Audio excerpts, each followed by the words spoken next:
My friends, welcome to another episode of Modern Alchemy. And today I have a very near and dear friend of mine, I guess for about 5 years now. And welcome, Shako. Maybe you can tell us a little bit about yourself and then we'll just jump right into it. Thank you, brother. Really honored to be here, Ed. So, guys, if you don't know who I am, my name's Shako T. Lockman. I'm an executive communication coach, and I teach people high-level communication skills. And I run a mastermind called Diamond Eye. Been doing that for about 5 years, which is about when I met Ed, and he's been a dear friend and mentor to me since then. Seen a lot of the ups and downs in my journey as well. So, such an honor to be here, brother. Man, the privilege is mine as well. And I got to say, you have one of my favorite smiles and laughs too. So it's one of those smiles that you see and you just can't help but feel joy. So Well, keep that that is up, brother. heartwarming. Thanks, brother. It's quite nice of you. Yeah. So I actually thought about that last night. I'm like, is that going to sound genuine and authentic? Sort of prep these questions and compliments and things like that. You guys are seeing a softer side of Ed Neeson on Modern Alchemy. Ed Neeson exposed. Since you pointed that out, I'm going to have to tighten it up here. So no more compliments. That's a shame. So I'll start with some easy questions. And what I would say is, or ask you is, high level, who are you and who are you becoming? Easy questions, huh? Yeah, you like that? Who am I? At the time of this podcast, I'm a 31-year-old man, married to a beautiful wife, living in Dubai, running as I said, executive communication coaching program, following my heart, which is one of my personal philosophies, to just follow that calling that's within. And it's hard to talk about who I am without talking about my work. And some people may see that as, it may sound sad to some people, but to me, that's an absolute joy. The fact that I can attribute, or rather connect what I'm doing, my calling, to who I am, because it's completely aligned and congruent. And who I am is a student of social dynamics, a student of human nature, a student of myself, constantly trying to understand myself and reflecting, seeing how I can be better, not just in general terms, but in very specific ways, how I can respond better to the world, to my wife, to my clients, to my family and my friends and strangers that I come across. That's what I mean by being a student of social dynamics. I'm constantly reflecting, which is a bit of a blessing and a curse. So being a teacher doesn't exclude me from being a student. In fact, I think it creates a stronger sense of responsibility for me to learn as much as possible. And that's what I continue to do, which is why I very often refer to you, Ed, as my mentor, because even though we're very good friends, I still consider you a mentor. I take your feedback very, very seriously. And I think that's important in life as well, but that's another note we can talk about, taking feedback from people that you trust and respect. And who I'm becoming, the second part of your question, I would say I'm becoming a family man, especially since getting married. Just today, my wife and I, we live in an apartment. This is my office in our apartment. And just today we were inspecting some properties to rent. And one of the properties was a house. And apart from growing up with my parents and my brothers, where we lived in a house, I haven't lived in a house once I left home. It was always apartments. And when we viewed this house, it just triggered something in me, to be honest, because I started thinking about how I'm going to raise my family and what having a space looks like, which is more your own. So who I'm becoming is somebody who is thinking about creating a family. Who I'm becoming is the best leader I can possibly be, the best example I can possibly be, not only to my clients, my 3 younger brothers, but also to my team who's expanding, because the coaching business that I have, it's not just myself. We have 8 staff members now, which I'm very blessed to have. They're basically looking up to me for inspiration as well. So whenever somebody is looking to me for direction as a teacher or a CEO or boss, I take that very, very seriously. So who I'm becoming is a man who is becoming more aware of the serious responsibilities that he has in his life, and will continue to be a student moving forward. I think that's the best answer I can give you to that question. That's very good. One of the things that strikes me about you is, maybe what's more obvious is how engaged and present you are. Whether it's with me, I've observed that in you with other people, but also at the same time, how contemplative you can be. And so it's like I can see you engaged and present and focused, yet you really contemplate and consider thoughtfully what the person is saying and how you're going to respond.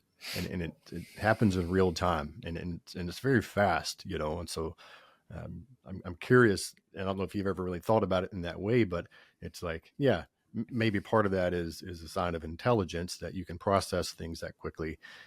But I see it more as, maybe part of your personality, but maybe more than anything, skills that you've developed over time. And, you refer to yourself as a student in a lot of ways. So I'm curious what you might think about, my observation there, with you simultaneously being engaged and present, while also, contemplating in real time what the person is saying and sort of where they're at, and how that results in however you respond. Mm. I really appreciate that observation, and I would humbly, yet paradoxically proudly, say that that is a skill that I've developed over time. And it actually is one of our key tenets in what we teach, which is called presence and energy. I don't think that you need to be thinking while communicating. In fact, I believe communication is energetic, it's very emotional. And my wife notices this in me often whenever we were in a group setting afterwards. She says, Shako, you really notice things in people, and you really respond the right way every time. How do you do it? Like, what are you thinking in your head? And the answer is, I'm not thinking in my head. So presence and energy, being the first pillar of communication that we go over with our clients, is the art of being so deeply present to the moment, where the person you're talking to, the moment that you're in, is the only thing that has your attention. Now, if that happens, if that's the case, what's going to follow? Natural curiosity. Because you're training yourself when you're deeply present and you're directing your attention to the person that you're with rather than the thoughts of what to say next, for example. What happens is you're so present, you're getting a real taste for who that person is beyond the words, which is the body language, the tonality, the emotions. We're very empathetic naturally if we just remove the barriers. And I've trained myself to be present and not be in my head, just direct all my attention as much as possible into you, into the person speaking. And that way I can feel what you're feeling. And if I can feel even 10% of what you're feeling, I can ask the appropriate questions, or I can respond appropriately, or I can say something and redirect the conversation that will make you more comfortable because I've been listening without thinking of what to say next. So it's very much a skill that you can practice. And I'm glad that you noticed that, because as I said, it's the first thing, literally the first thing that we go over with our clients. Presence and energy. It's the art of just being present to the moment and directing your attention outwards rather than inwards, which is what most people do. They're just in their minds thinking about what to say next. So when you say presence and energy, with the word presence, I feel like that's pretty universally understood, and to some degree, I'm sure. Um, and I feel like I can infer what you mean by energy, but I do think, like a lot of words, that's a commonly used but problematically defined term. And so, could you clarify what that means for you, like the Yeah. word energy? Yeah, that's a very good question. Energy is, in this context, the emotional state that one is in.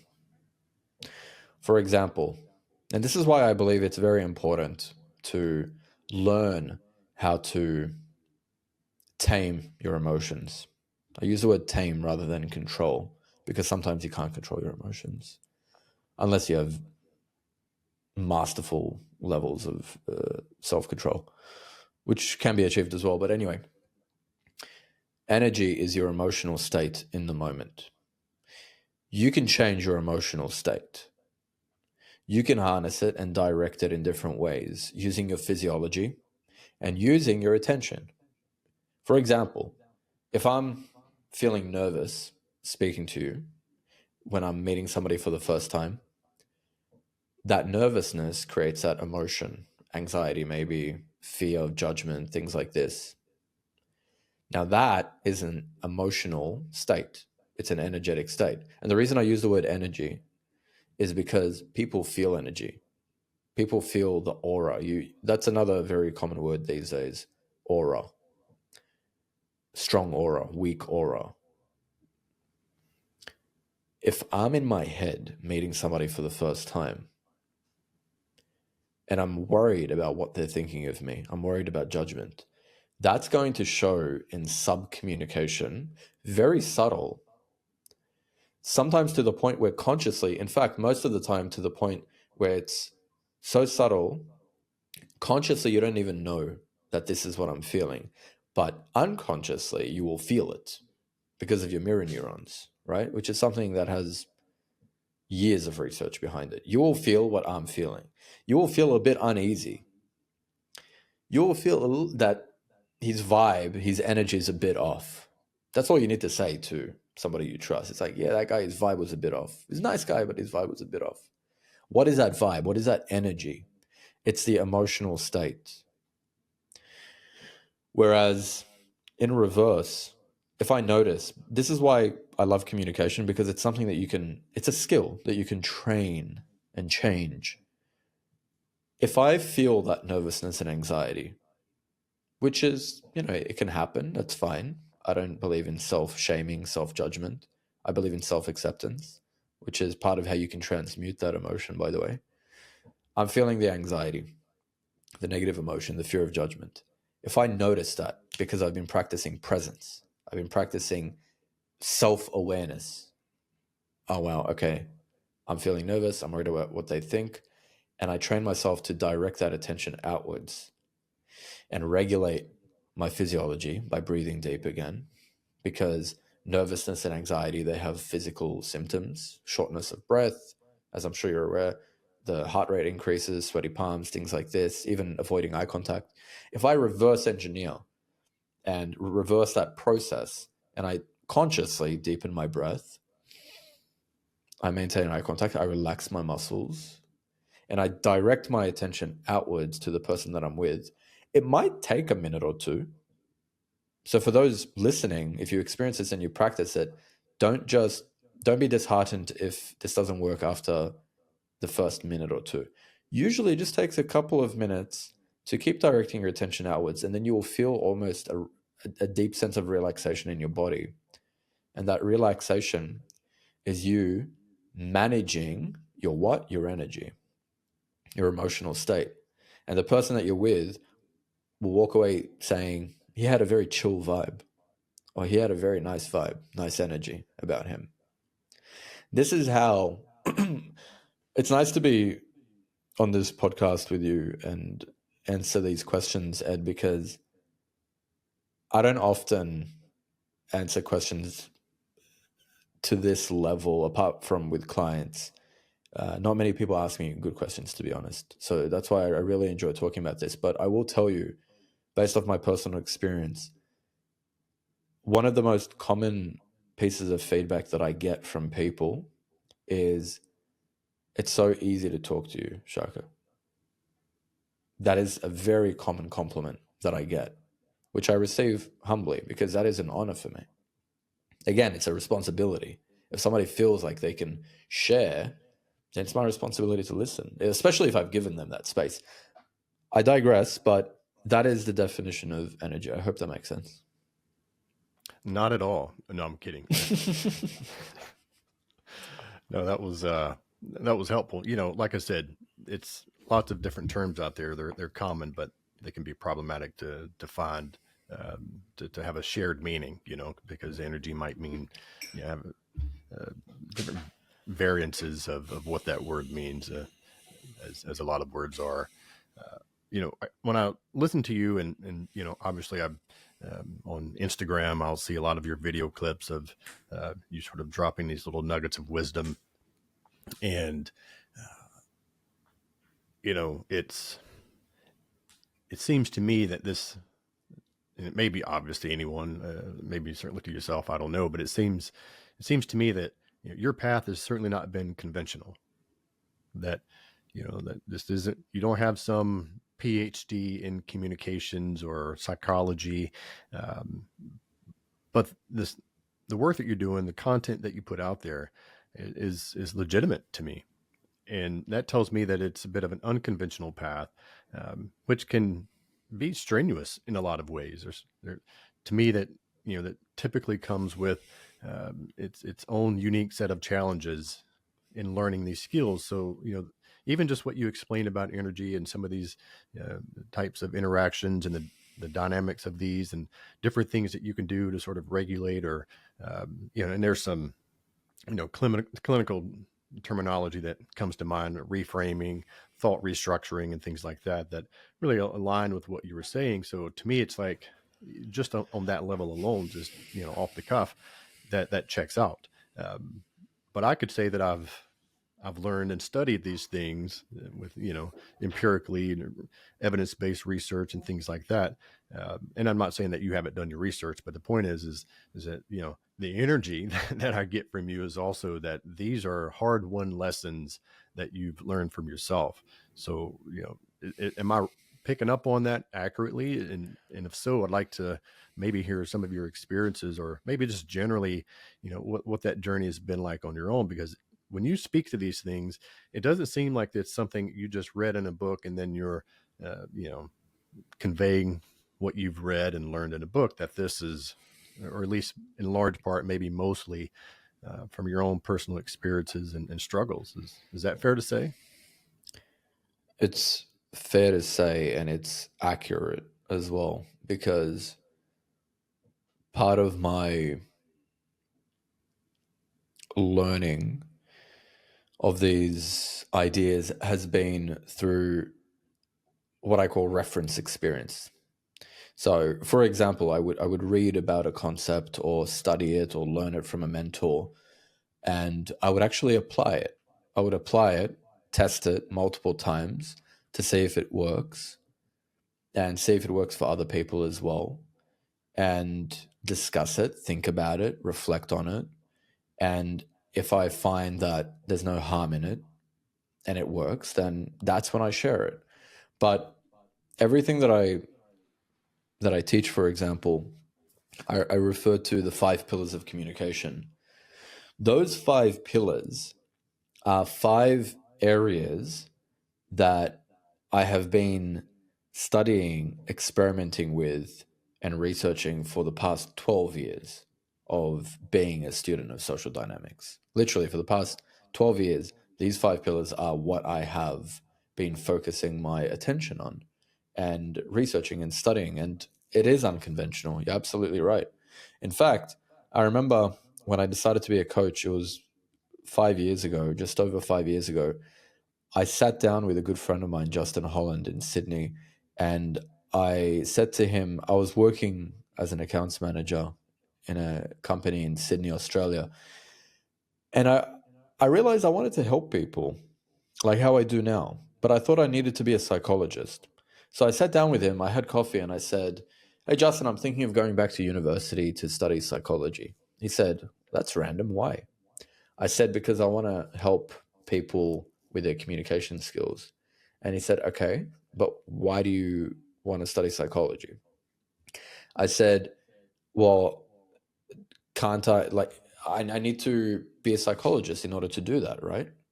And he said, "Do you have the experience?" I said, "Absolutely, I do." He said, "Do you have the knowledge?" I said, "Yes." He said, "And you know what it takes? You know what to do?" I said, "Yeah, of course." He said, "Well, in that case, the psychology degree sounds like a waste of time. You can just be a coach instead of a psychologist. You don't want to work clinically, do you?" I said, "No." He said, you can just be a coach." And I thought, I didn't know that was possible.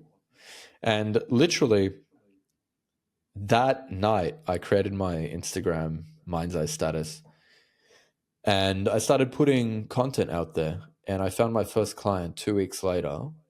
And I created 5 modules, which were the 5 pillars of communication. And I shared these modules to this new test client. I didn't even charge him. I shared these modules with this client, teaching him on Zoom. And I realized after the 3rd lesson, he was sending me messages saying, "Shako, this is life-changing stuff." And I was like, "Oh my God." And it just burnt a fire under me. So I turned those modules into a proper program. I recorded it. Excuse me. I expanded on it. And I started sharing those lessons with more and more people to the point where I just kept getting results for people. And I would get messages. And I would get messages from people saying that it's affected not only their communication skills, but how authentic they feel in general, which I know it sounds so vague, but imagine a 50-year-old man is coming to you. He has 3 kids. He's working as an executive and he comes into the program saying, "I don't feel as authentic. I'm a bit of a people pleaser." You teach him communication, but he walks away and sends you a video message or a voice note saying, "Shako, this has been life changing for me." To me, that's the evidence of the work. I can't even argue with that. At that point, it's not even me. It isn't me. It's just the information that I've passed on. And I am my ideal client.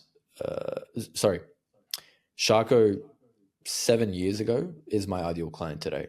So what I teach is literally what I had to overcome and endure because of the social anxiety and awkwardness and lack of self-esteem that I had growing up. So I think all of that tied in together does make it unconventional. I think, you know what else, Ed? I don't think people really care where the information comes from because they can feel it. People usually, if they get on a consultation call with me, they say, "Shako, I'm here because," I ask them, I say, "What brings you to the call?" And they say, "I'm here because I like your content. I like your energy. I like your energy." I hear that all the time. They never say, "What did you study?" I haven't had a single client ask me what I study. Not one. So yes, it is unconventional. Yeah, it's fascinating, the observation that no client has asked what you've studied. It's more the impression that they get from you, which, that's certainly something. Um, I like what you mentioned there about Shako 7 years ago as your ideal client. And so that kind of makes me think, well, um, in a few years, how is Shako now your ideal client? And maybe this sort of Mm. ties to who are you and who are you becoming from the question earlier. But Mm. Yeah, I think about that a lot because I just turned 31 a couple of weeks ago, and I've noticed something changing, and I'd love your thoughts on this. I've noticed that my tolerance has gone down for so many things, even for myself, for other people for sure. Like I speak my mind much more, and I'll give you a very basic example. Very, very simple, very surface level, but I'm sure you can see the substance in this. We went to see multiple properties today, as I said.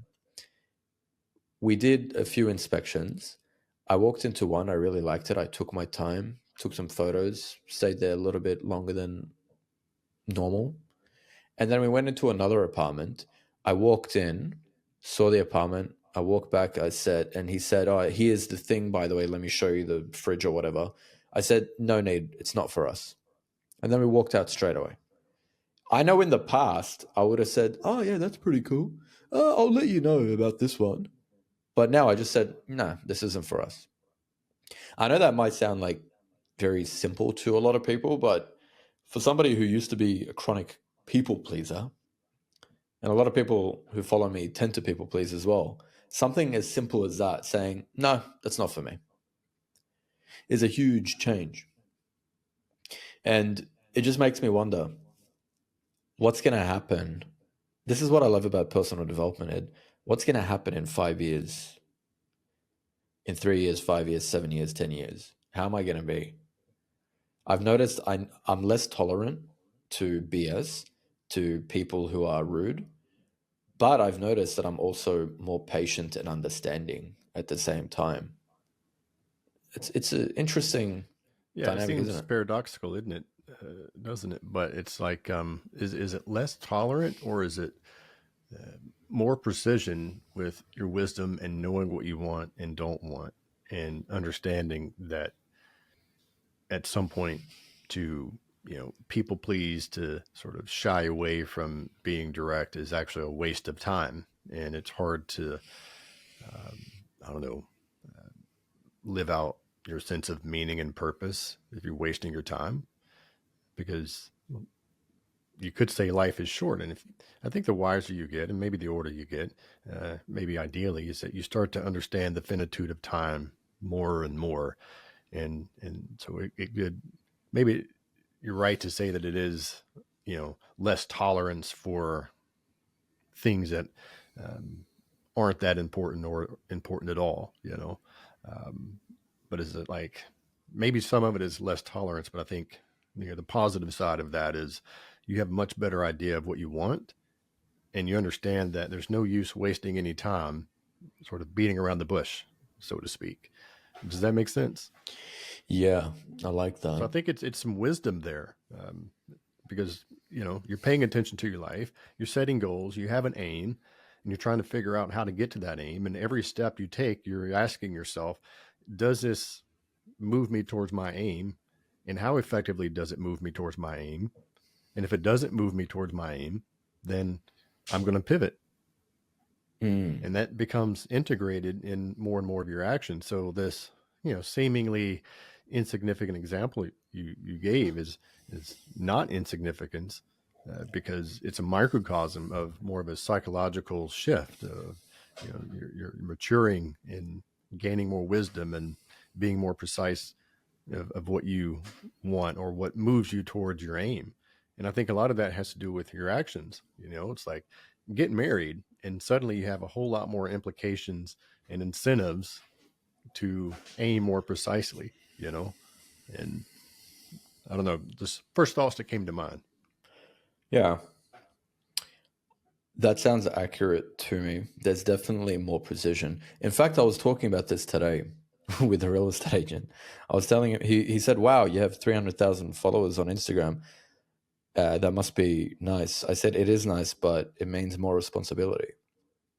He said, "What do you mean?" I said, "That means there's 300,000 people who are potentially listening to what I'm saying, and they're following me, which is an education account. It's not a meme, funny videos Instagram account. It's not brain rot. It's educational content. Therefore, that is responsibility. Therefore, I have to be precise in what I say and what I put out there." However, I would like to expand a little bit on what I mean by intolerant. Not intolerant, sorry. Just tolerating things less. And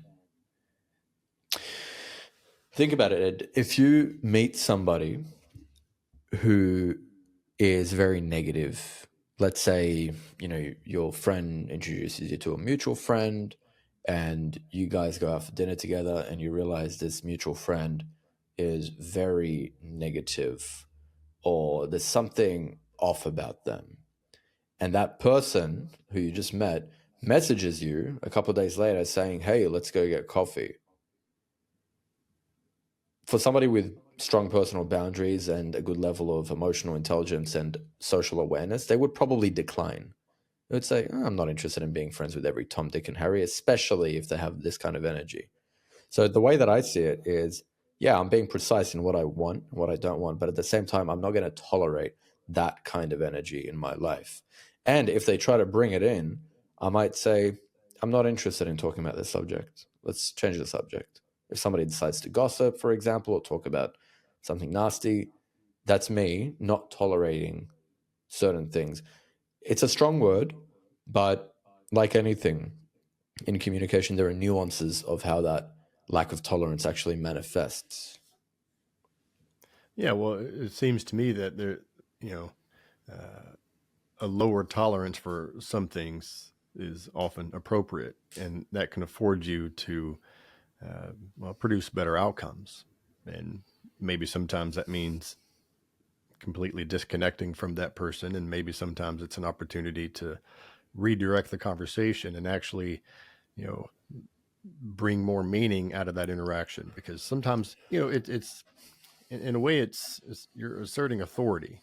And the interesting thing about authority is that if if you assert authority enough or to a high enough degree, and sometimes it doesn't even have to be that high of a degree of authority, is that sooner or later people will defer to it.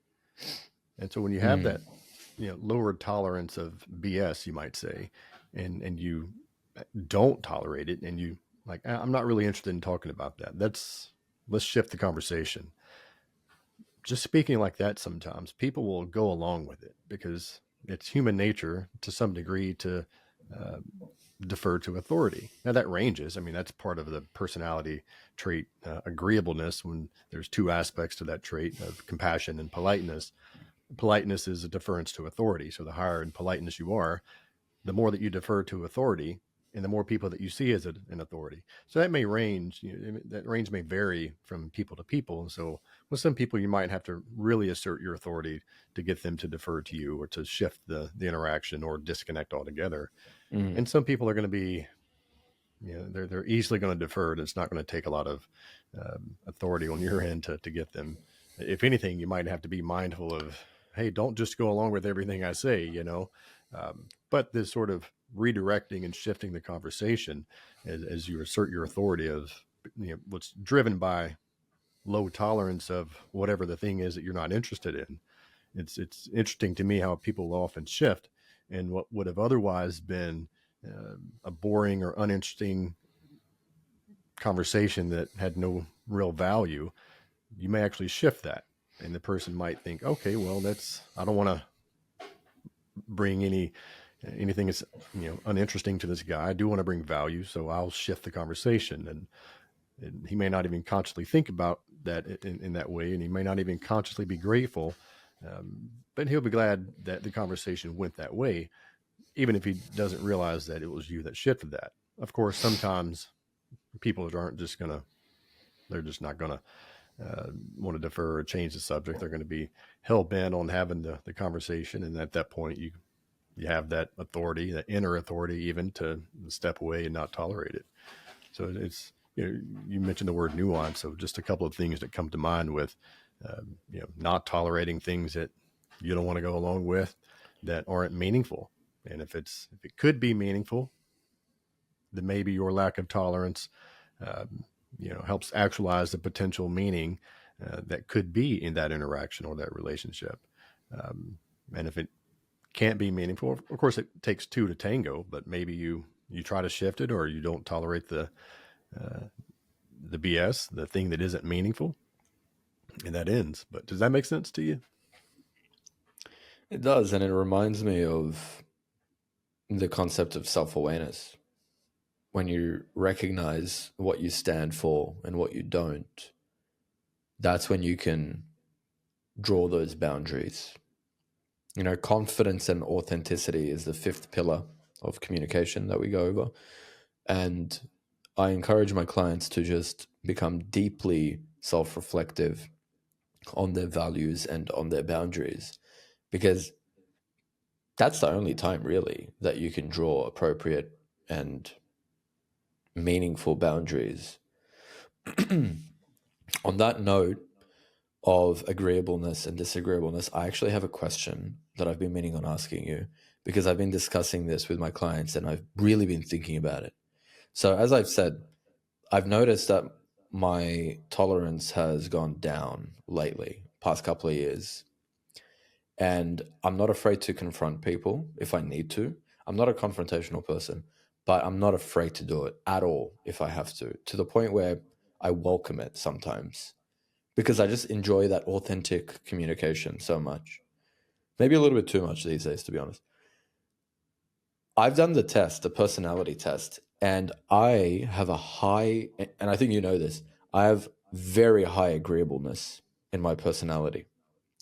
Growing up, I could see that as well.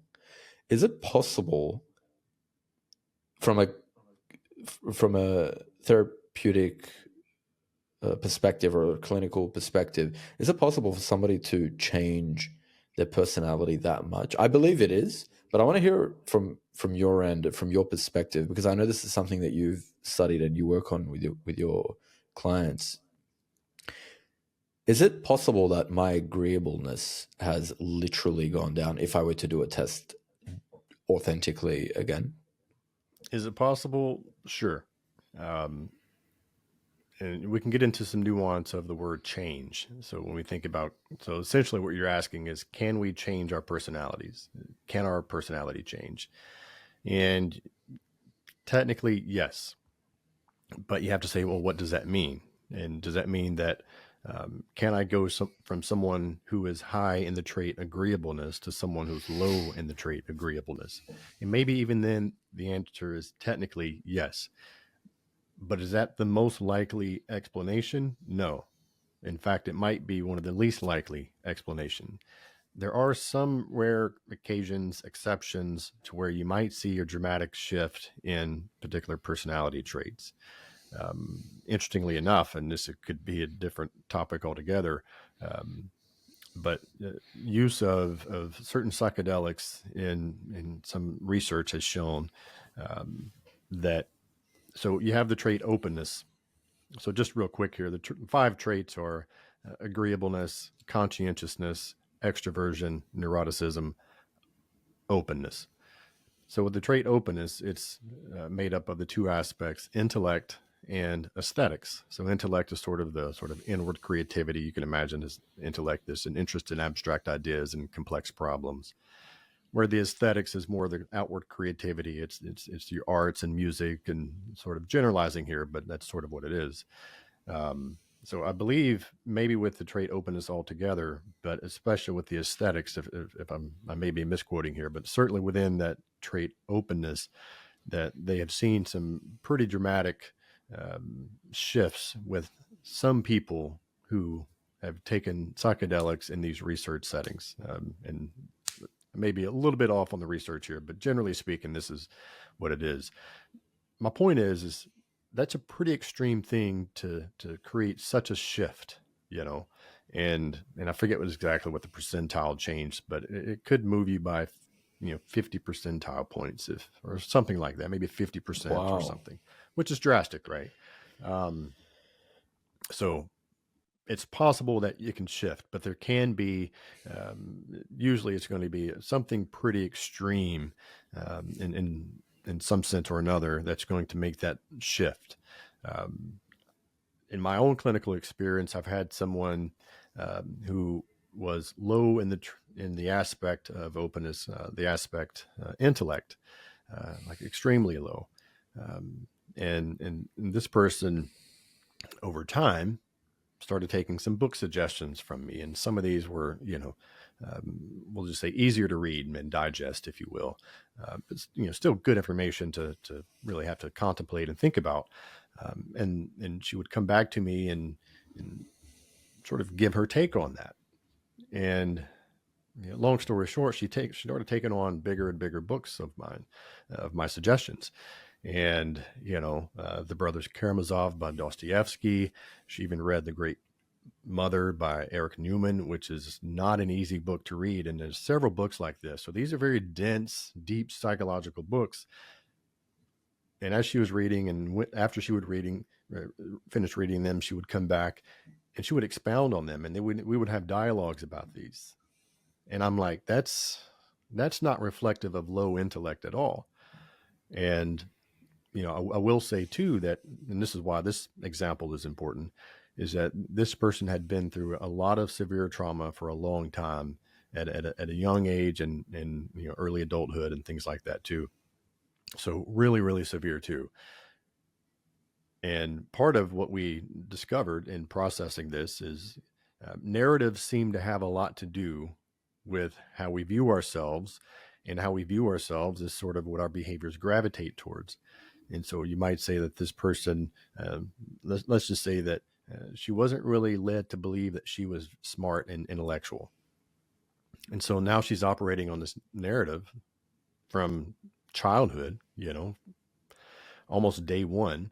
What do you mean by narrative? So this narrative that she's not smart, that she's not. Is narrative, just so I can understand, narrative is a story that you tell yourself, right? Or that you believe. Yeah, right. It's a story you believe, whether you tell yourself or it's imposed upon you, right? Mm-hmm. And so she's operating on this narrative that says, I'm not smart and intellectual. And so if you have that narrative, then you're not going to engage in things that you would your actions won't follow. Engage with if you had the narrative that you were intellectual, or you knew that about yourself. Yet she has all this stuff. And so and it's really not recommended, but I did have her take this assessment again. And then it showed her intellect was very high. Now, scientifically, you could really argue that. And you might even say the default position to take is that you would go more with the first assessment. But even then, with the dramatic shift and also what I've seen in her therapeutic process, that's one case that I would say yes. So even if it's not quite as high as the second test indicated, even if it's only halfway, that still puts her at average versus extremely low, which is still a dramatic shift. But perhaps the second assessment report was accurate. So, but you see what I mean? There may be some extreme things here. And I'm talking way too long about these anecdotes and sort of the science behind it. But what do we mean by change? So a lot of the work and the approach that I have with personality work is that we can broaden personality traits. And it's important to understand the interplay between the different traits and aspects too. So for instance, I am pretty low in agreeableness. My wife is very high in agreeableness, and it's the trait that we have the greatest disparity in. And once we started understanding this, we took these assessments and I was really working on it. It occurred to me that almost all of our conflict was sourced in that disparity in the trait agreeableness, because agreeable people tend to other people's needs first. Disagreeable people negotiate well for themselves. So whose needs do you think were getting met in my marriage? Mine. Wow. How well is that going to go over time? Not very well. So we committed to working on that. And most of that was my lead because of my understanding of personality. But essentially, I had to broaden that trait agreeableness to me from being low. And so if we had a bell curve here, I'm trying not to bump my mic. I told you I like to play with my, talk with my hands a lot. Is that if we had a narrow bell curve on a chart, then, it's like I can be agreeable with a few little things, but for the most part, I'm going to be disagreeable. I'm going to negotiate for myself. And my wife is the opposite. So if you had two bell curves on this graph, they're going to be pretty narrow, and there's a huge gap in there. But if she broadens it by speaking up about what she wants more, to put herself first sometimes, even though that might feel awkward and uncomfortable. And she might even feel like she's neglecting people by putting herself sometimes, because our values are often rooted in our personalities. And with me, I feel awkward because I'm being more thoughtful and polite and compassionate, more than I'm used to and comfortable with. And I might even feel like I'm being a doormat. but it's not Mm, true because mm, I'm just broadening that. So I'm broadening the bell curve. So in certain situations, the ease in which I can act out on more agreeable behaviors increases. So I can, in certain times, it's like, okay, this is a situation where I probably need to be a little more thoughtful and compassionate and put someone else's needs first, such as my wife's. And with her, it's, let me just go ahead and say what I want. And maybe sometimes that means I check in with her. I'm like, are you sure you want to do this? You're saying you do this, but I'm not really sure. And she might think, you know what? You're right. I actually don't want to do that. I want to do this other thing. And thanks for checking in with that. But that was me being more agreeable. And so over mm, time, we've been able to broaden those traits. And so now it's like I'm more adaptive, I'm more well mm, rounded with that particular trait. And you can do this with any trait. So, but that's technically change. So if you can broaden your traits, because your baseline is always going to be that, and you'll notice that in more stressful situations or when your environments that are more optimally suited with your sort of baseline personality. So you age and mature, you become wiser. You're um, trying to develop yourself personally, psychologically, spiritually. You're going to engage in a lot of experiences that broaden you, that round you out, so to speak. And at the personality level, what's happening there is that you're broadening yourself. And so what you mm, might find is that, oh, I see how, and even if you don't even use these terms, but you might say, I see how being agreeable and going along with people too much, people pleasing, is actually problematic a lot of the times. There's a lot of value in it, but it can be problematic. And now you're sort of faced with this inner conflict. What do I do? But if you work on it, you're probably going to start to resolve that. And I'll say that understanding your personality will help that resolution be much more efficient and effective. And so part of that is, well, now I can be more disagreeable and be less tolerant when I need to. The other mm. part of that is I think that, when you took that assessment that you were very high in extroversion, Yeah, and extroversion has enthusiasm and assertiveness, which to me is interesting that assertiveness is a part of extroversion and not agreeableness. So you I can feel actually like be that's high in changed as agreeableness. well. Say that again. I feel like that's changed as well. I feel more introverted these days than extroverted. Yeah. Well, maybe that trait is broadened too in some sense where you become more contemplative and, you need your time to think, even the social butterfly needs to sort of isolate here and there and get some solitude. But the Mm, point is that assertiveness is a part of extroversion and not agreeableness. So you can actually be high in agreeableness, but also be extroverted. Those people tend to be advocates, in my opinion. Kind of going back to my mm. wife, she's high in agreeableness, but she's very high in assertiveness, actually higher in assertiveness than me. Um, she finds it hard to believe sometimes, but that's just because I'm more disagreeable. And so that's an interesting thing to think. And I think that's actually a gift for someone who's high in agreeableness is to also be high in assertiveness because that will help balance them out. So can you Mm. imagine someone who's highly agreeable and extremely low in assertiveness? They're being Yeah, walked over all the time. yeah. Very interesting. Hmm. Yeah. And some of that too, it's like if you're not in an ideal environment, and what I mean by that, if you're in an environment that's not optimally suited for your personality, but then somewhere down the road, maybe you grow up, you move away from home, and then you position yourself in an environment that's actually optimally suited for your personality, it could feel like your personality has changed. But oftentimes, what that really means is that your environment has changed to one that's more conducive to your personality.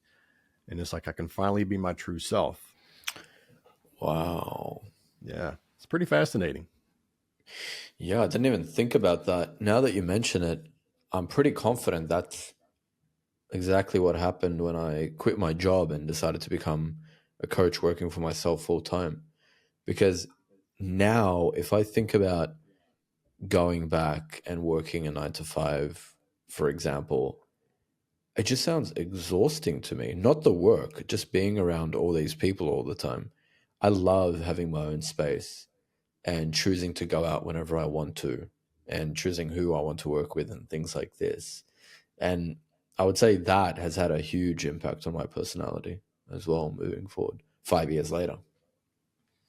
Well, it's it can be good to have contrasting experiences throughout life, to experience contrasting environments, and different environments that seem to um, have a bigger impact on some traits versus others. And so the more we experience, the more diverse experiences we have, and that are especially contrasting experiences. One, it can really illuminate things about our personalities and the way we experience ourselves, but it also gives us opportunity to broaden those traits to become more well-rounded and adaptable overall. That's what I love about traveling, actually. Going from Copenhagen to Bali, these contrasting experiences has I think it's more than just, hey, I don't really like an island as much as I like Europe. It's more than that. You realize, okay, I definitely prefer a certain lifestyle. I definitely prefer speaking with a certain type of people with certain interests, for example. And that just builds more and more self awareness. I think traveling is one of the ways that somebody can learn so much about themselves as well. And again, it's not even about the location itself, it's about developing the confidence to say, you know what, I didn't like that. Or, you know what, I love this city and I will defend it. And being able to say that, I find, has helped me feel more confident over time, because it feels like I'm building the muscle of self-trust and certainty in what I say, because I experienced it. I know what I like. I know what I don't like. Yeah. And if we're having And a that doesn't come by conversation, easily, does it? no, it didn't. It didn't. Yeah. Before I left Australia for the first time, I was literally talking to you. You were the person who was helping me with that anxiety of moving, leaving my home country for the first time. That was one of the scariest decisions I made, to move from Australia to Europe, to live there, leave my life behind. It was extremely difficult. It was a very emotionally violent process. And I had to go through that in order to find myself, as cheesy as it sounds, and to find not only myself, but parts of myself that I had no idea existed. No Yeah. idea. Yeah. Well, this kind of is a good segue into a couple more questions I have for you. One is, what's been one of the darkest and murkiest times of your life, if you care to share about it?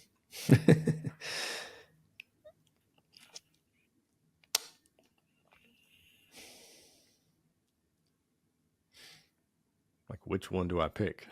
Yeah, I'm thinking. Oh, man. I'll share one, which I've never shared before. I don't think I've shared this with you either, Ed. Mm-hmm. But growing up, so I have 3 younger brothers, and growing up, I had a good relationship with 2 of them. One of them I didn't. In fact, when I was younger, I'm talking about like teenage years, I bullied him. And I treated him horribly. So much so to the point where I am fairly confident that my actions actually caused major damage in his self-esteem growing up.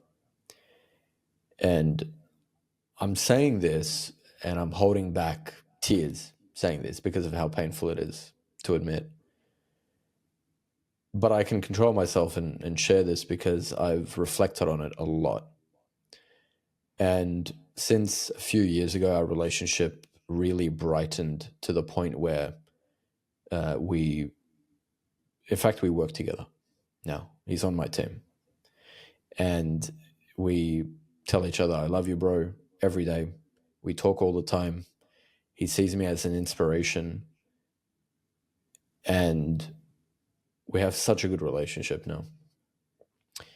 But overcoming, I don't want to get into details of what I did, but overcoming the guilt that I felt and the sense of responsibility that I felt for what I did and what it caused,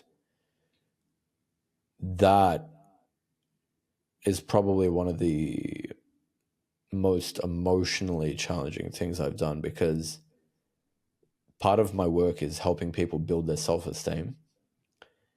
Part of my work is showing my clients that they can believe that they are enough, that they are good enough.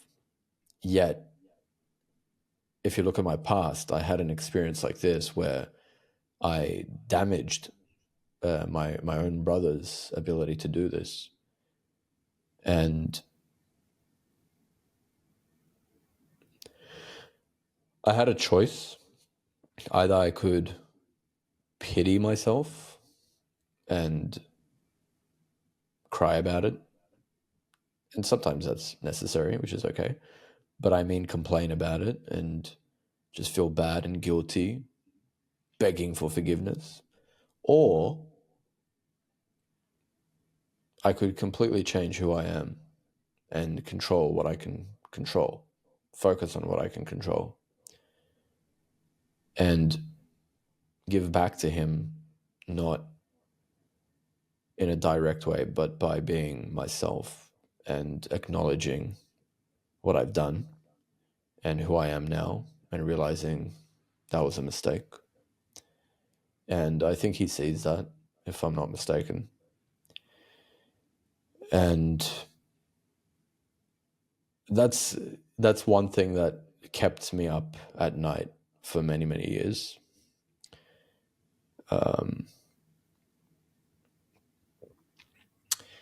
But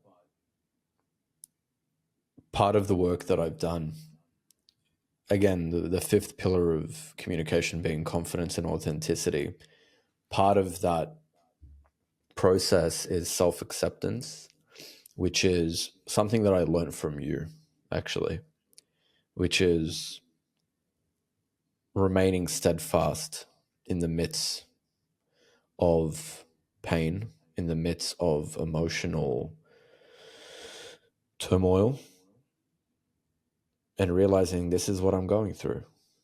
And the thorns of love and emotion are sharp, and it will cut you.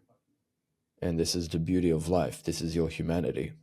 These words that you, Ed Nason, have said to me ring in my head. And they helped me overcome this process and go through this process, and allowing myself to feel guilty. That's the thing. I actually allowed myself to feel guilty. I didn't shy away from it. In fact, I think I would be pretty freaking crazy, out of my mind, if I didn't feel guilty.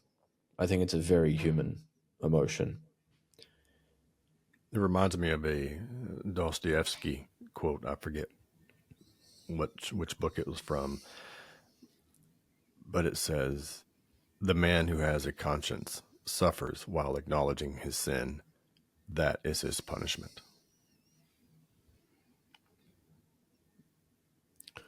And this is coming from a man who deeply scoured his conscience for every wrongdoing.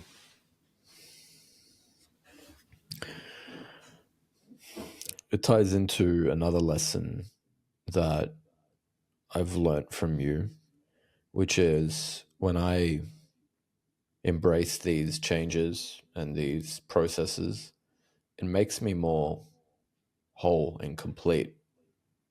Not perfect. We never strive for perfection, but it makes me complete. And I think people feel that. Yeah, I think people can sense that from you. One of the things I think a lot about, very deeply about, is the notion of redemption. And I think we typically look at redemption as merely correcting a wrong, sort of like, let's get the guilt off my mind, off my conscience, so I can have a clear conscience. And I'm not sure that that's entirely the right orientation to have with that. That it's sort of mending what was broken, of sort of, you know, being forgiven for our sins, if you will. But it's like, well, what was the real consequence of the sin itself. So we might look at sin as the consequence of something, of missing the mark. It's of betrayal or whatever the thing is. But what did the betrayal, what did the transgression or the sin impede? And I think what that is more than anything is we have potential within us. We have these aspects of ourselves that sort of lie in the unconscious, if you will, and they're sort of waiting to manifest, to be developed, to be brought out into the light of day, and to come into existence in some sense. And there are certainly things that we can do to impede that process, that stop those things from coming up and into existence. And so I look at sort of redemption as that, not so much to sort of clear up the sin. It's that, but it's like, why are we clearing up the sin? Why are we removing those things? Why are we clearing our conscience? And it's to make way for something even more important. And so to me, redeem means to sort of,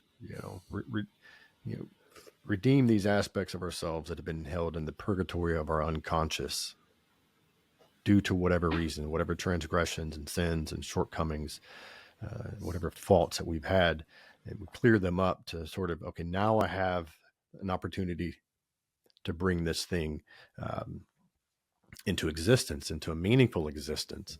And so anytime I hear anyone's story or a part of their story of, what's something dark and murky they've gone through, and you always hear something of a redemptive arc in there. And I think you touched on that. And so what I'm curious is what might be the greatest thing, or at least one of the greatest things that you've redeemed within yourself? And maybe not even just with that example, but just overall in any sort of redemptive narrative that you've undergone in your life. Like what's been the gold that you've been able to extract from some of these dark experiences, from some of these cycles that you've had to go through hell and persist and remain steadfast in the greatest doubt, and you come out on the other side. What wisdom, what nuggets of gold, if you will, have been some of the greatest?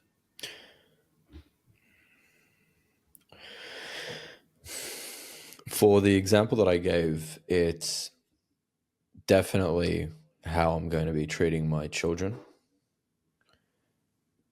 That shaped how I'm going to treat my children. Another one from a separate experience of overcoming feelings of lack of self-worth. This is the one that you helped me with particularly. It was just overcoming doubt, lack of self-worth, anxiety, not feeling good enough, doubting myself, overcoming that, embracing it, remaining steadfast.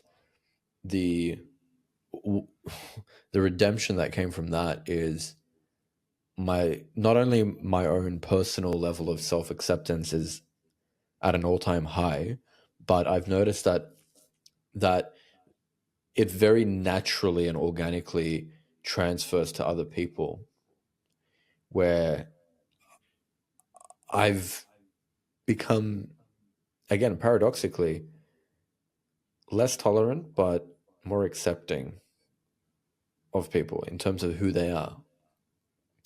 And when I hear somebody tell me about what they want to do and why they're not doing it, I become so curious. Genuinely, I'm like, so what's stopping you from creating that Instagram account? What's stopping you from meeting these people that you're talking about? Because I don't have the experience. And I say, okay, interesting. And what makes you think you need experience to do that? And they're genuine questions as well. So to me, that is redemption of going through that process myself, where I didn't believe in myself and I couldn't see the self-worth that I have. Now I see it so clearly in myself that it's just so obvious in other people. Being able to see that uniqueness and beauty in them. I would say that's helped me a lot in my work as well. Because when I talk to potential clients, it's not only easy, but it feels very natural for me to see that potential in somebody. I don't think I would have had that ability if I didn't go through that process. Yeah. Well, it reminds me earlier when you said, Shako 7 years ago is my ideal client. And how that even begs the question of how is Shako now your ideal client in 7 years, And I think those are important kinds of questions to ask. It's kind of like, I hope this isn't the best that I'll ever be, even though I feel like I'm better than I've ever been in my whole life. Of course. I hope in 5 years I look back and say, man, I'm so glad I'm not that version of me anymore. Absolutely. No. Yeah, to me, that's scary, Ed. If I'm the same as I am today in 5 years' time, to me, that's a failure to me. I'm like, to me, that's my definition of failure. If I'm the same, even in a year's time, Yeah. my standards for my personal growth are very, very high. So even in a year, if I am thinking and talking the same way I am now, to me, there's something has gone wrong. Yeah. If I'm the same when we get done with this podcast today as before I got started, then pathetic. I need a long, hard look at myself. That's right. Yeah. So what wisdom do you think you've garnered from the overall redemptive process in your life? Because, it's like we go through hell in some sense, and we redeem something within us, and then we emerge with freedom, salvation, maybe, if you will. And but then eventually it's like, okay, here's some wisdom, and we pass that on. And I think you've touched on that, but I think, more specifically, what is, what wisdom do you think that you've garnered out? Maybe what comes to mind?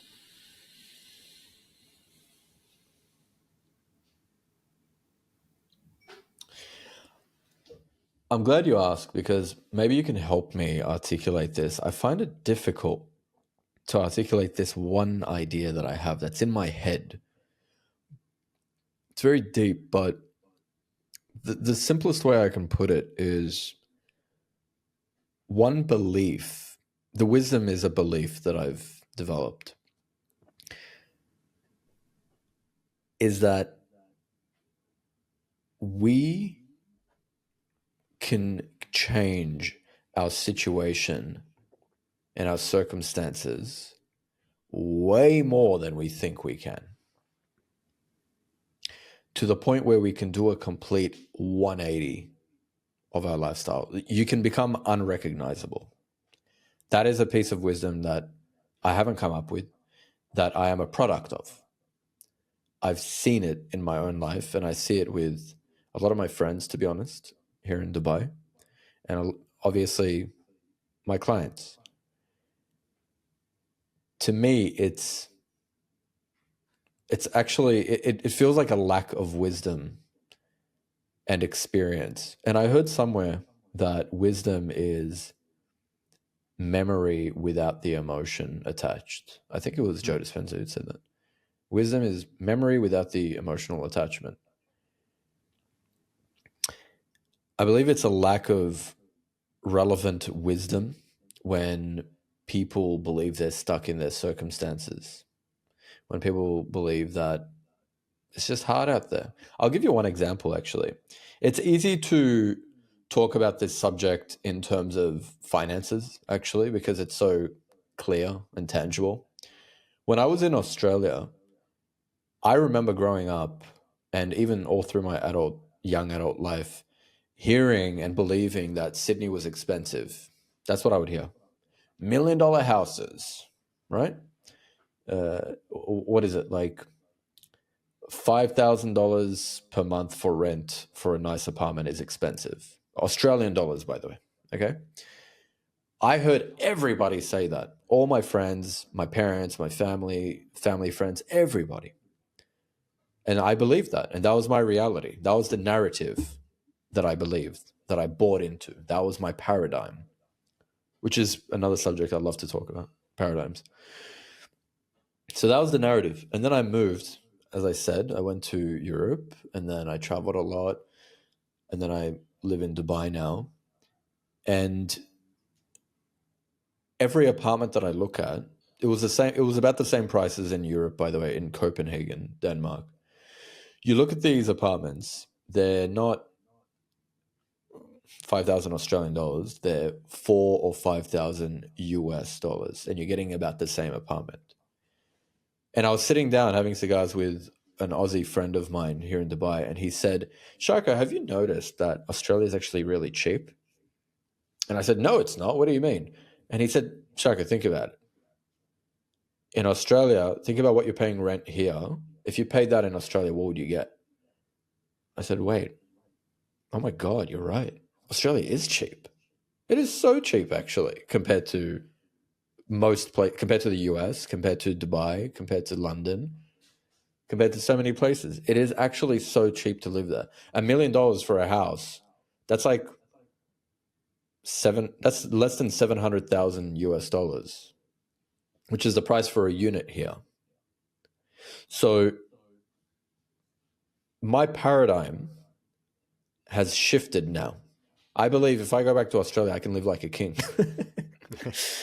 But having those shifts in your narrative and just rewriting your narrative, I have this notebook that I often carry with myself. And sometimes if I have a belief that comes to mind, I might write it down. I'm like, oh, that's a good belief. I choose to believe this new belief now. And that's what I love. This is one of my favorite pieces of wisdom out there. I don't even know where I learned this from, to be honest. It's just a culmination of everything that I've learned. We can believe what we want to believe. We get to choose what to believe. So why the hell would you choose a negative narrative? It's so pathetic to me. Like, at the same time, I'm empathetic towards it because I understand that most people are unaware. They don't have the self-awareness for it. They haven't been taught. I was blessed to be exposed to this information, but now it's almost everywhere. It's almost a conscious choice to ignore information on these topics. But I can choose to believe that, for example, again, money is abundant. I can choose to believe that I effortlessly attract my ideal clients. I can believe that feminine, beautiful women are attracted to me, and I'll find and attract a beautiful feminine wife, as I did. I can believe that I only attract positive, influential friends. And the more I believe that, that's my narrative now. Just like that client of yours, now my actions are going to follow. And in a year's time, I'm unrecognizable. What greater wisdom is there than that?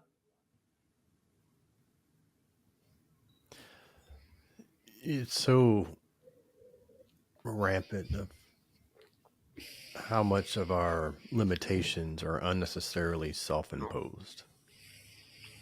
Because there certainly are limitations, as there should be. We exist because we have limitations, you might say.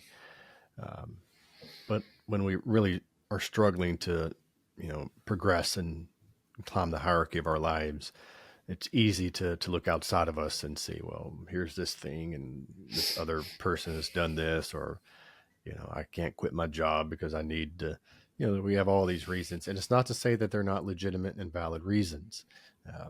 But when we continue to sort of, we call it locus of control. You can have an internal or an external locus of control. If it's external locus of control, then it's all of your outcomes have to do with things outside of you. And certainly, we do have external circumstances, right? But if you have an internal locus of control, it's like, well, if I have anything to do with it, these are the outcomes that I'm going to attain. And wisdom too will tell you that's okay. We do have limitations, but if I just chalk things up to, well, that's just how I am, that's just how my personality. I'm always going to struggle with this thing. It's like, well, don't be surprised if you always struggle with that thing. So restructuring your thoughts, reframing, the way that reframing your belief systems. And I think part of that is also, it's like, well, what's your aim? And then what are the things that you're doing and not doing that, either move you towards your aim or impedes movement towards your aim? And that's where we often feel sort of, anxiety and pain related emotions with in a relationship with, the failure to move forward in some sense. It's not so much that these external things do exist, but then there's also this sort of attached belief that this thing should not be. And since it is here, I can't move forward. But, people talk about limiting beliefs. And again, we do have limitations, but part of that is to me, what makes life meaningful and beautiful anyway, is that we still find a way, even though we have these limitations and constraints on life. And maybe even because of that, but also how much of that is when we become too constrained is because we've self-imposed these things on us. And me, I tend to be pretty nuanced with language. And one of the things in the past couple of years that I've started to change and I've challenged people on is, and it's little things, but how sometimes we'll say, well, if it works out, this is what I'm going to do. And I'll say, well, what is it? You said, if it works out, what is it? And what would happen if you change your language just enough to say, well, if I work it out, this is what will happen. This is the outcome that I'll have. And that's much more empowering. And so I think it kind of lines up with what you're talking about in some sense. It's, language, you talk about communication, the language that we use with others, but maybe more importantly with ourselves. Again, I think we've talked about this before, but it shapes the image that we have of ourselves, and whatever that image is where our behaviors are going to gravitate towards. And big shocker if we keep sabotaging our movement towards our goals and aims. Yeah, I would take it a step further and change it to, when I work it out, here's what I'm going to do, which may sound delusional to some people, but one of my favorite recent quotes, which was from the Blessed Algorithm on Instagram, I don't even remember who said this. It's, pessimism sounds smart, but optimism makes the money. Yeah. I love that so much, because I've had friends growing up who, for example, when I started my coaching business, they would say, can you really make money with that? Are there people out there that would pay for coaching? And they're being pessimistic and they sound skeptical and smart and intelligent. When in reality, I was like, of course they will. Of course I'll make it work. Optimism, probably delusional, but it worked. And I find that to be a bit of a life hack.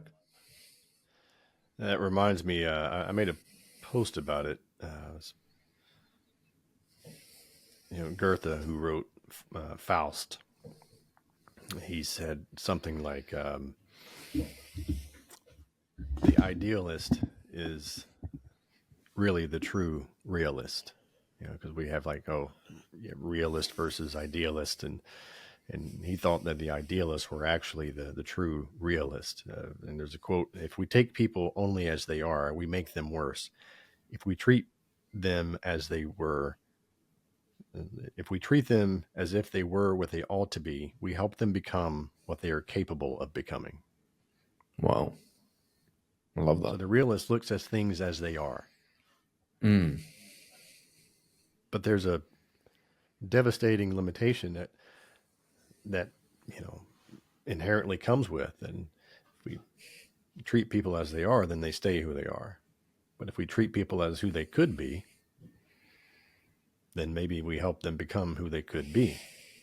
And I think that applies to ourselves too. And it's important for us to take heed to the encouragement that we receive from others to become who we could be. Amen to that. I think that's one of the greatest gifts a teacher can give, or a mentor. It's recognizing the potential in somebody and speaking to them as that.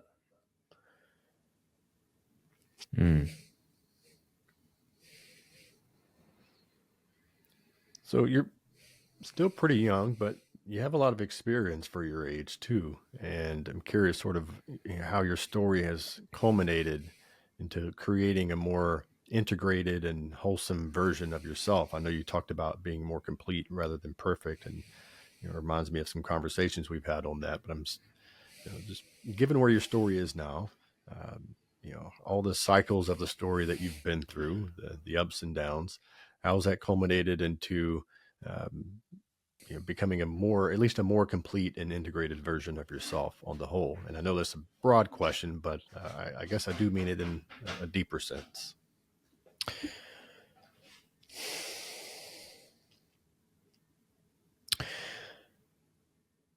I tend to answer questions, and I think we all do really, from where I'm at right now.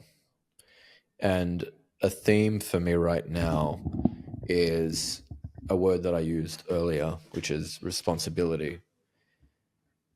I don't think there's been a time in my life where I felt a greater sense of responsibility. And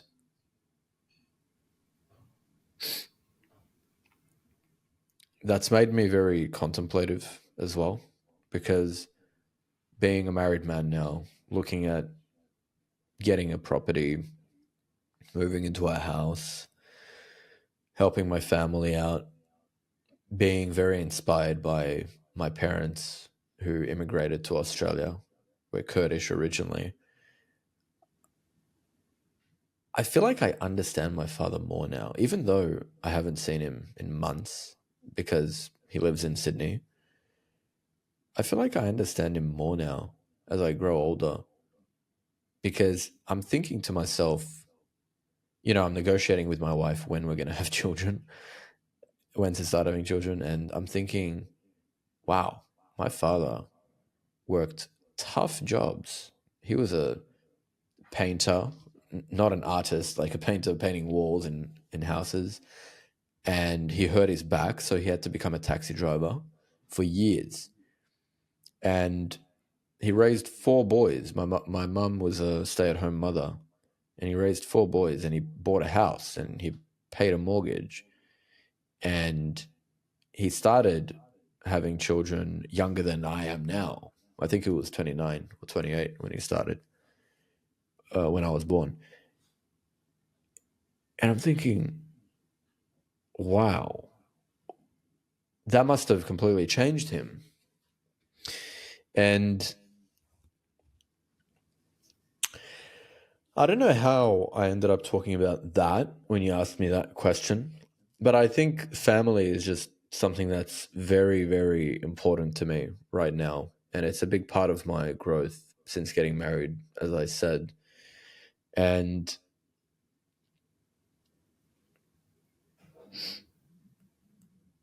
I feel so fired up with the amount of, it's a very personal question, and I'm not used to talking about myself that often unless I'm giving anecdotes, to be honest, Ed.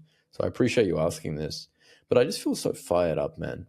I feel so fired up to give more, to love more, to be as honest as possible, to accept and allow people to be who they are as well, and not compare myself to anybody, and catch myself when I do, and realize that I have my own path, and practice gratitude and notice where I'm falling short.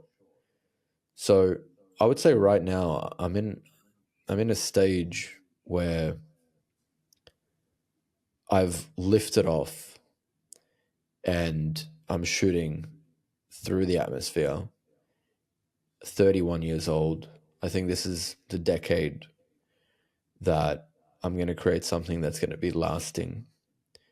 As I said, I've grown a team of 8 people, which means 8 people I'm responsible for paying their salaries, who are responsible for creating what is my brand, who I'm so grateful for, and continuing to expand that team so we can help more clients and maintain the quality and continue getting feedback, positive feedback, and even negative feedback, and turning that into something beautiful and creating something lasting. So by the time I'm 40, I would hope to have multiple coaches working in Mind's Eye status, doing what we're doing, one day I'd love for you to be part of the team, but I know you're very expensive. We've discussed this. It'll happen, guys, I promise. And The negotiations are really, really tough, aren't they, man? they are tough, bro. They are tough. I think about it so much. You have no idea. Soon. And also just set up the lifestyle that we want. Going back to creating a narrative and having that self-belief. You know, if you told Shako 5 years ago you'd be living in Dubai, you'd have 8 staff members and you'd be married to this beautiful woman and this and that, you'd have this big following on Instagram, I would say, oh my God, that sounds like a dream. And I wouldn't believe you. But at the same time, I would, because I always believed in myself. Well, not always, but I developed that skill. It's a skill. And now I'm thinking, okay, well, what's next? Buying a property here in Dubai. And by the way, everybody obviously has their own personal vision. But for me, this is what the next 10 years looks like. I have a property in Dubai. I have a property in Europe, for example. And I have plenty of children and this program running and doing my podcast, having amazing friends such as yourself, and just having the freedom to share, have these conversations, and continue growing. I don't know if that answers your question exactly, but when you ask me about what's next, that is all that comes to mind. I am curious of what your recent reflections about your father has to do with this, or how that plays into that, because it seemed like it almost came up unconsciously. And you even sort of spoke to it. It's like, I don't know why I started talking about that, but you know, one of my skills is to pick up on those kinds of anomalies and like, all right, well, that didn't quite fit what you ended up talking about. So I'm going to be a little nosy and intrusive and pry into that a little more, because I'm curious of, you know, maybe what meaning lies in that reflection about your father.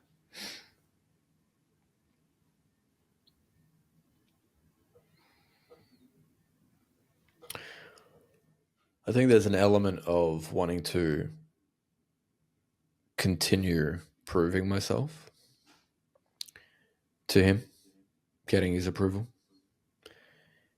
And I'm self-aware enough to recognize that even if he gives me more pats on the back, it's never going to be enough to satisfy me. So I'm not attached to that as much anymore. However, if you were to ask me what is my number one number one goal, actual tangible goal right now, it is to help my parents financially. They're not struggling or anything, but helping them, giving them a very comfortable life financially is my number one goal, because he has a different job now. He's much more comfortable, but growing up, just seeing him, how hard he worked,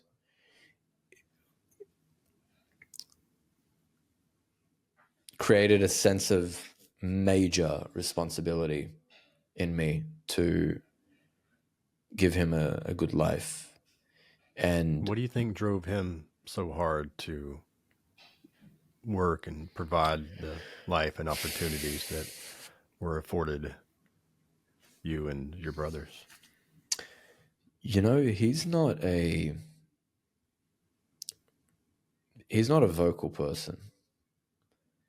If I ask him that question, he'll probably say, to give you guys a good life. And he would just leave it at that. But I know he's a deep thinker. He writes poetry, for God's sake. Yeah. But I genuinely believe for my father, it's good old-fashioned, traditional, masculine sense of natural responsibility to provide for your family. I think it's literally just that, just instinctive desire to provide for your family.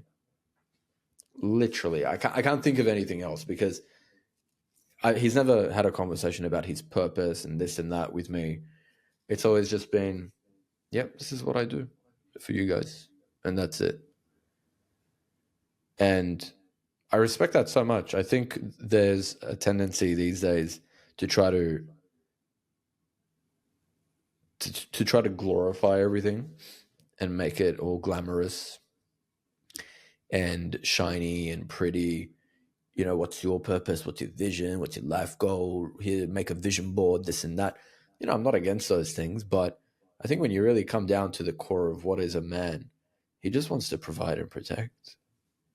And provide means doing what we're doing now as well. Like, it expands, right, to sharing your gift. And whenever I see him happiest, literally happiest you could imagine, is whenever we would have a barbecue, or if I FaceTime him and he just has this big smile. My smile comes from him. He has this huge smile on his face. And like a family barbecue, like I see that, wow, this is actually genuinely when he is happiest. So that's something I respect so much, because it doesn't need to be colorful and shiny. You know what I mean? Well, you know, part of the thoughts behind the theme of this podcast, Modern Alchemy, is, you know, alchemy is sort of taking all of these different elements and having them dissolved, and eventually something solidifies, the philosopher's stone, the gold. But essentially it's transforming the ore of our ordinary experiences into the gold of meaning and purpose. And I think it's often most profound to be able to take some of these simple, ordinary aspects of life and see that those are often the most meaningful ones. So your anecdote there makes me think of the alchemical process in that way. And we extract something very meaningful and valuable, and it's inspiring.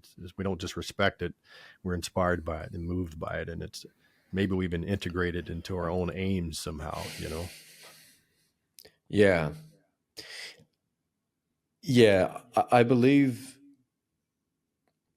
that if people had this perspective that you touch on, they would be more grateful for the suffering they endured from their parents. Because, for example, my father, he gave me so much trouble for not completing university. So much trouble, honestly. He said some nasty things to me. I'm going to be honest. Like, I love you, Dad. I'm sorry, but I'm going to tell the world. He said some, and any Kurdish child or anyone with a Kurdish parent, and most cultures actually would understand how important it is for parents, for their children to finish university, get a degree, things like this. It's very important in our culture. So when I didn't do it, my father gave me a lot of stuff, a lot of negative feedback, to the point where it soured our relationship slightly. And here's the thing. Some people might see that and get bitter about it. One mentor of mine says, either when anything happens, you can either get bitter or better. So I could have gotten bitter about it, or I can use that as motivation to say, look, Father, I now have a successful business and I managed to make it work. And I got to say, I didn't go to university, but what you've taught me unknowingly has led to this as well. For example, grit, consistency, hard work, dedication, commitment, family values. Those are things that I've learned from my father. And that's who I am today. Yeah. Can you say what your mentor told you again? You can either be this or that. What was that? When there's a negative, quote unquote, circumstance, you can either get bitter or better. I like how you enunciated that better the second time with your Australian accent, because they both sounded pretty similar the first time. You could either get better or better, or you could either get bitter or bitter. You can either get bloody better or better. Crikey. Yeah, well, the fans of Australian accents might appreciate that part. So for sure. But no, that's a good little maxim to have. It's Yeah. I have a tattoo sleeve on my right arm. I call it my Latin arm because I have three Latin phrases, and one of them is amor fati, which means love of fate, and it's also, um, you know, I'll be better not in spite of, but because of whatever happens to me. So I can either choose cynicism, meaninglessness, or I can choose meaning and purpose to gain something from that and to be grateful for it, because I It's an don't want to, attitude. yeah, I don't want to be better simply out of spite. But if I say because of rather than in spite of, then that actually elevates the meaning that I am able to get out of that because I have some sort of gratitude for the experience. And that's a tough one. That might be the hardest philosophy I live by because, you can imagine some of the worst tragedies that can be bestowed upon you. And how in the world will you ever be grateful for those? But I have another one, and it kind of makes me think of another, maybe one of the last questions here is, this, I have this tattoo of this cave, and it's me going down into the cave, and you can see the shadow from the sun behind me, casting my shadow on the floor of the cave as I'm entering. And inscribed on the cave wall is a Latin phrase, "In circulinus invenitor," and it means "in filth it shall be found." And pretty much a better explanation of that or interpretation of that is the thing you need the most is found in the least. Excuse me. The thing you need most is found in the place you least want to look. Joseph Campbell said, the treasure you seek is in a cave you fear. And I think we're always sort of facing that at some point or another in our life with various things. And so it's like things seem to be going pretty well. You're pretty fired up, And I was thinking earlier, it's like, well, I wonder what is your current challenge, like on a deep, maybe even existential level here. But it's just like, even if you don't know the thing that you're looking for, that it's going to be in the place you least want to look.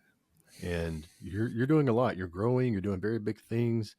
You've blown up, over the past little while here with your following, and obviously your business has improved, and that's clear to me. And that's in large part a result of your dedication and persistence and determination with this coaching and mind's eye status. But given that, there's always going to be this cave that you fear. There's going to be this place that you least want to look, and how we find that is, well, what's the thing that I tend to avoid, that I keep putting off, or even denying. And you don't really strike me as someone who's in a whole lot of denial very much in your life, but at least these days since I've known you. But I'm curious, like, what might be a current challenge? What might be the filthy place that you don't want to go, but that there's gold there.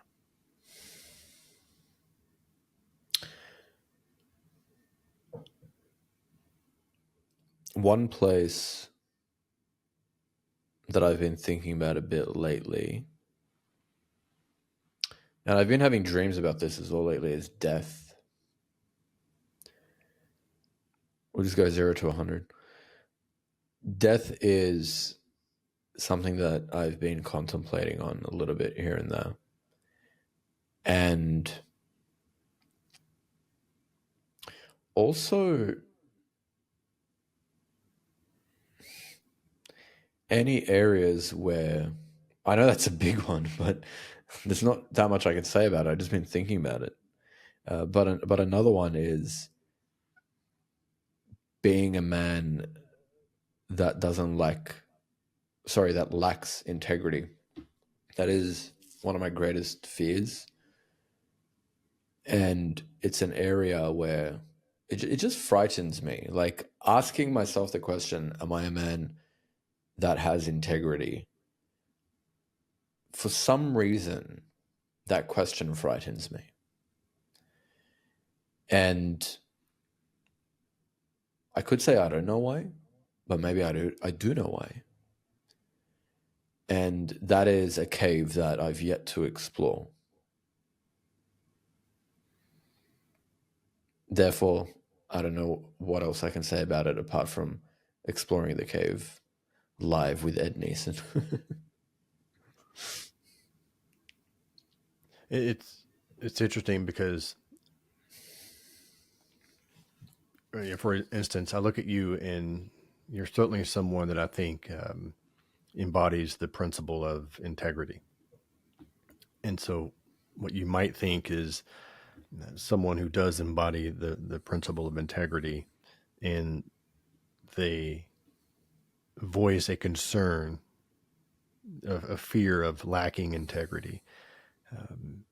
Maybe the typical response that you might get is like, "Oh, that's the last thing you have to worry about, Shako," because you are very much a man of integrity. And people might even say you have more integrity in your pinky finger than I do altogether. You sort of like you'll get these very positive reinforcements of that.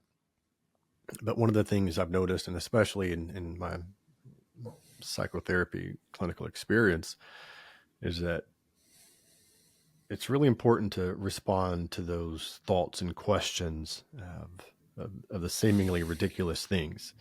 And because there's usually a whole lot of potential. And maybe it's not necessarily an indication that, as it stands, you're sorely lacking in integrity. But I would say on a deeper psychological level, it could be an indication that who you are becoming, who you're setting up to be, what's in store for you in the near future, even distant future. The integrity that you have now will be insufficient for who you need to become. So it's almost like an omen, a foreshadowing of, it's like, okay, as it stands, this may not make a whole lot of sense, and I'm concerned about my integrity or lacking integrity. But is this sufficient for the man that I'm becoming, who I'll be in a year and 5 years? You know that feeling you get when you just hear something that you absolutely believe to be true? I just had that feeling hearing what you just said. That just makes so much sense to me. I'm not sufficient for the man that I'm becoming. Like the way that I act and behave and think today, as I said, if I'm the same in 5 years, it just doesn't make sense to me. Wow. That's interesting. It's like an omen, as you said, because I'm so different to who I was last year. Even the way that I would think and talk and behave last year and the year before, it just feels so different to me. I look back and I think, silly boy, silly little boy. So naive. But I know that it's going to be the same thing moving forward. So that's very helpful, actually. Thank you, Ed. Yeah. Who might be a hero, or at least someone you greatly admire, that you would not be able to talk to today for whatever reason, because they're inaccessible or dead? Noticed I ruled out your dad and myself. I know. I realized. Yeah. Couldn't make it easy for you. Yeah. Well, yeah. Okay. You got me there. It would be two people. It feels a bit ridiculous putting them side by side. I'm not doing that by any means. But if I were to attribute to two people, first, as a Muslim, it would be our Prophet Muhammad, peace be upon him, because my lifestyle is very much grounded in Islam. My routines, my philosophies, my sense of masculinity as well. It's a deeply masculine religion. So him. And the second would be a gentleman named Owen Cook, who is... Interesting thing about this, by the way, Owen Cook, he started off as a dating coach, and I think he still is a dating coach, but he ended up doing a lot of personal development. I didn't go to him for dating, actually. I studied his work for personal development and communication in general, for social intelligence. He is probably one of the smartest YouTubers that I've ever seen in my life, to the point where he's probably enlightened. And the way he talks about social dynamics, he runs a company called Real Social Dynamics. He's a huge, huge inspiration to me. It's funny because one of his coaches who was working in his company, Max Torno, invited me onto a podcast. That's why I was in Vienna last week, which is so wild to think about. Like, I used to watch these guys as a fan 10 years ago, and now they're inviting me onto podcasts. So anyway, Owen Cook is the one. Again, dating coach, but extremely emotionally and socially intelligent. And it's from him who I heard become better. You can either become better, or bitter. And yeah, and another quote that I live by is from Owen Cook, which is, you want to become the most engaged, yet the least attached. You've probably heard me say that as well. That's from him. So regarding Owen Cook, if you were to be able to talk to him and he knew your story, what would he be proud of? He's the kind of man who has had this impact that he's had on me, on, I would say, hundreds of thousands of young men. So trying to find the thing that would stand out to him would probably be difficult. The same way many young men going up to Jordan Peterson, it would be difficult for him to find something particular to be proud of. But I would say, I mean, I haven't met him, and I probably will in the next couple of years. Maybe I'll get him on a podcast. But I would. Sorry, did you say what would I say to him, or did you? No, was your question? What might he be proud of you for if he knew your story, given who he is?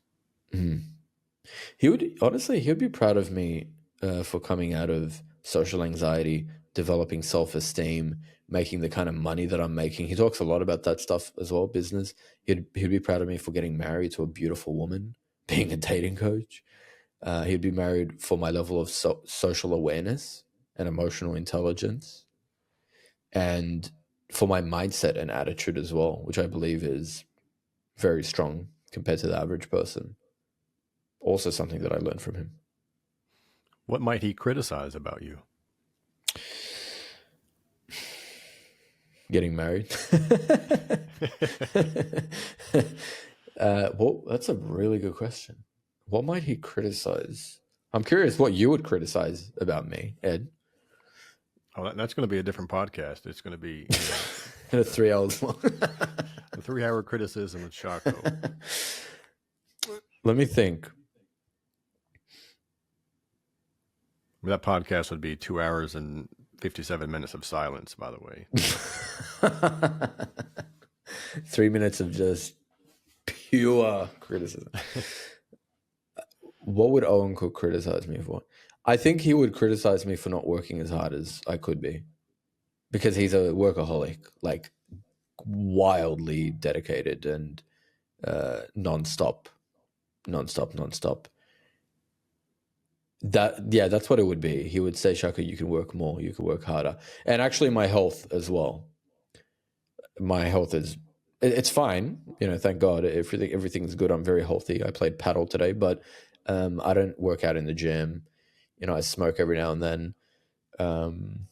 I eat healthy, but I think that and the work ethic would be something that he would criticize me for. Sometimes I think it's worthwhile to consider people that we admire, or the work, their approach to life, and because we tend to emulate the things that we admire and potential we have within ourselves. And I think it's good to sort of look at both sides of the coin in some sense. Okay, what would they be proud of? What would they appreciate about us? And what suggestions or critiques might they have of us? That was very interesting. You mentioned Owen Cook a lot, and so it's just like, well, that's a tough one, but we'll go with that anyway. And it may be a little bit more difficult, but not Allah, the Prophet Muhammad. Yeah, excuse me. Yeah. So, and this may be not the right way to ask the question, given the nature of that, but what might he criticize or encourage you to do that you're not doing, or encourage you to stop doing that you're not doing? And some of these might be the same answers. as the other, No, but curious. no, they wouldn't be the same answers. Wow, what a question. That is probably one of the best questions I've ever heard, Ed. I'm going to journal about this. What would the Prophet Muhammad, peace be upon him, be proud of and then criticize, right? Yeah.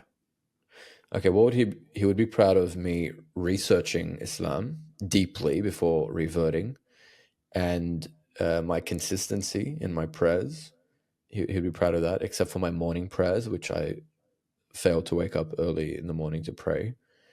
He'd be proud of me for doing my first Ramadan fully last year, because I only reverted a year ago. He'd be proud of me quitting alcohol. He'd be proud of me getting married rather than dating casually. He'd be proud of me being vocal about my religion in a nice way. I don't shove it down people's throats, but if people ask, I'm not afraid to say Prophet Muhammad. He'd be proud of me for going to the mosque every Friday as well, and for doing my best. Actually, that's a lie. I'm not doing my best. I could be doing my best, but I'm not. But he'd be proud of me for trying, I believe. Maybe. I don't know that for sure. These are all assumptions. Do you have any questions before I move on to what he would criticize? No, you can go ahead and move on. Okay. What he would criticize is, again, this isn't something I really talk about, but I do give fairly consistently to charity and to family, but maybe he would encourage me to do more. I think I do more than is required, but more charity is always good. The consistent prayers is definitely something he would criticize me for, and that's something that I love. This isn't just a religious thing, by the way. When you are consistent in your prayers, it's a reflection on your discipline as a man. That's what I love about this. You're praying 5 times a day, and you have to do a ritualistic wash before you pray. That takes consistency, man, and dedication. Yeah. Which is one of the greatest gifts. Ritual and tradition is so important. Oh, and it's not even just with religion. We are creatures of habit, but that doesn't even do it justice of the significance of, what habit, tradition, routine, those rituals, really how much they play into humanity and our existence and how we've even gotten this far, Absolutely. Absolutely. I mean, you see it naturally play out as well. What I mean by that is when we moved into this apartment, apart from a few basic pieces of furniture, it was fairly bare. And my wife turned it into a home. And every weekend, every Saturday night or Sunday night, we would turn on a movie. She would set up the coffee table the same way, set up the lights the same way, create the fairy lights, turn them on. And this turned into a ritual week by week. And like it almost looks religious, like how ritualistic it is. And we noticed that we both like end up snuggling up on the couch, and we're just happy to be there, and we wouldn't be anywhere else. And it just feels natural to put rituals into place. So yeah, on that note, having the 5 daily prayers consistent, that would be something that would be criticized. And or also maybe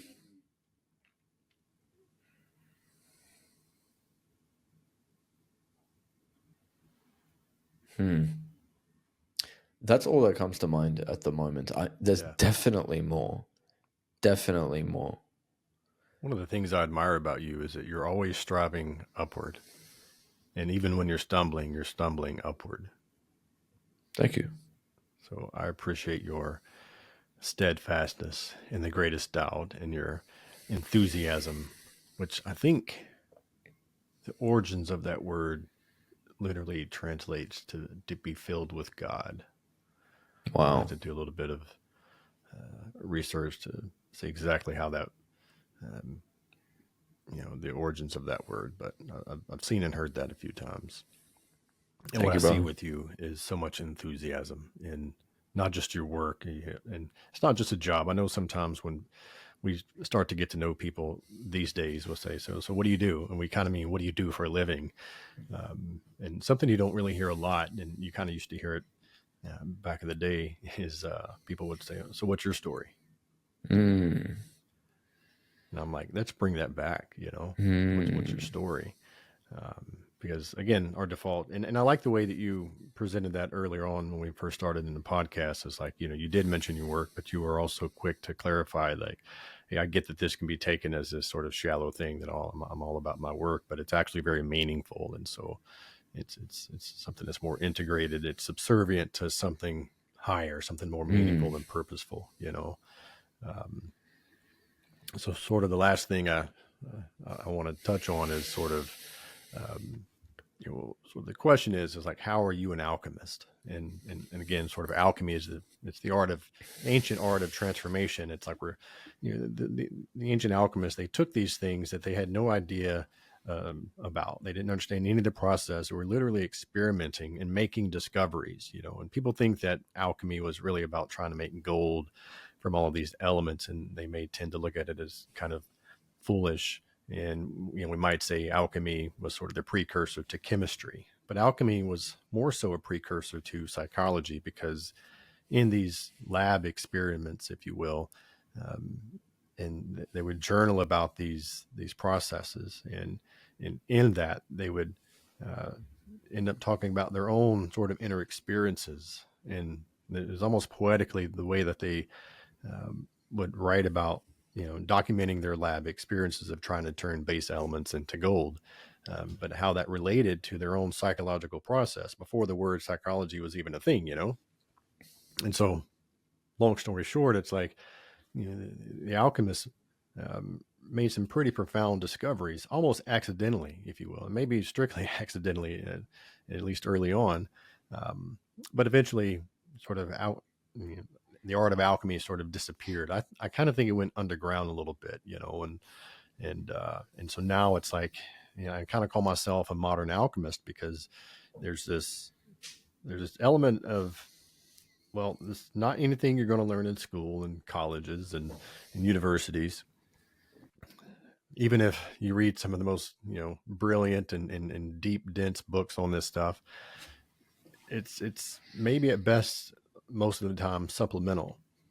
And you can learn, you can get training, and you can get certifications and all of these things. But there's, at least with some of us, I think there's this element of, we tend to sort of take all of these seemingly disconnected parts and synthesize them, and sort of morph them into something that's solid and valuable. And, we extract some insights and some wisdom from that.